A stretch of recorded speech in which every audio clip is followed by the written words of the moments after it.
पालिकेला कर भरूनही मासळी मार्केटमध्ये त्यांना अत्यावश्यक सुविधाच उपलब्ध करून दिल्या जात नसल्याबद्दल मच्छी विक्रेत्या महिलांनी मुख्याधिकारी जयंत जावडेकर यांच्या समोर तीव्र नाराजी व्यक्त केली।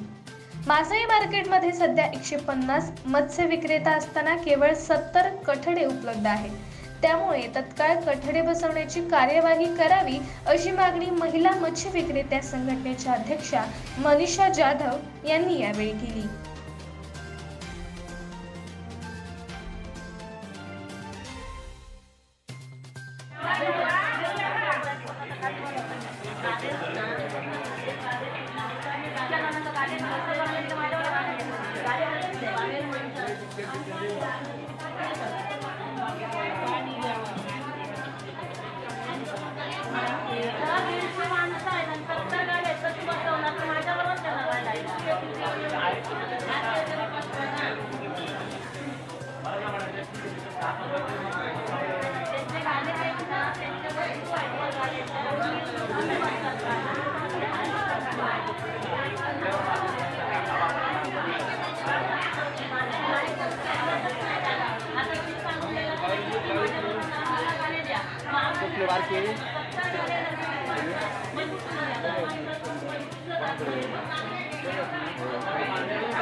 सोमवारी